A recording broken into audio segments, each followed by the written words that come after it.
Pada hari pertama pemuda itu melintasi waktu, dia menetapkan 6 tujuan, dan dengan cara yang tidak biasa, dia meninggalkan 6 tanda besar.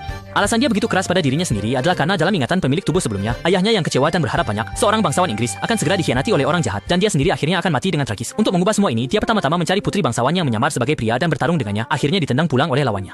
Setelah pulang ke rumah, dia menjual sekumpulan barang antik yang telah disimpan ayahnya selama bertahun-tahun, lalu menyewa sebuah toko yang ramai dengan harga 8.000 tael. Dia ingin menjadi seorang pengusaha modern di era yang kekurangan sumber daya ini, memperkuat kekuasaan dan posisinya selangkah demi selangkah, membuat orang-orang yang dulu meremehkan keluarga Inggris terkejut.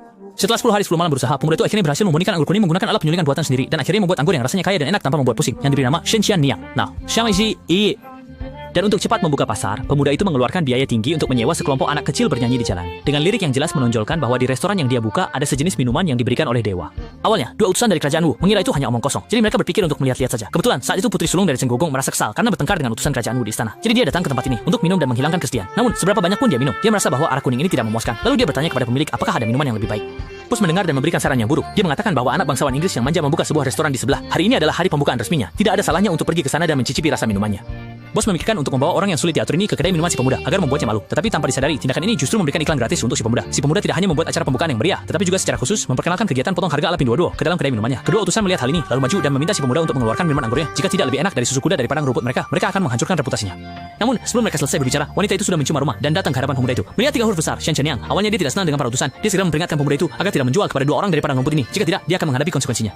Ini membuat para utusan marah sekali. Kalau bukan karena tidak bisa mengalahkan wanita itu, pasti sudah memberinya pelajaran. Namun, untuk memulihkan harga diri, dia mengatakan bahwa Dafeng di medan perang selalu kalah dari Wuan, dan sekarang minuman yang dibuat ini juga sulit ditelan. Dafeng yang terkenal dengan orang-orang hebat dan tanah yang subur, sungguh menggelikan. Begitu kata-kata ini keluar, langsung memicu kemarahan wanita itu. Kalau bukan karena ditahan oleh pelayannya, pasti sudah memukulnya sampai giginya bertebaran. Namun, pemuda itu melihat suasana semakin tegang, mengatakan bahwa dia tidak bisa mempermalukan orang Dafeng. Jadi dia langsung menantang untuk bertanding. Tetapi jika kalian tidak berani bertanding, kalian bisa menyerah secara sukarela. Dan aku anggap kalian tadi hanya omong kosong. Melihat ekspresi marah di wajah mereka, jelas bahwa kata-kata pemuda itu berhasil membuat mereka marah. Si besar masih ingin bertindak, tetapi ditendang mundur oleh wanita itu. Melihat 2 jenderal hampir tak terkendali, untungnya dihentikan oleh seorang pejabat lain yang segera setuju untuk bertanding dengan pemuda itu. Dan kedua belah pihak mengancam akan bertarung sampai mati.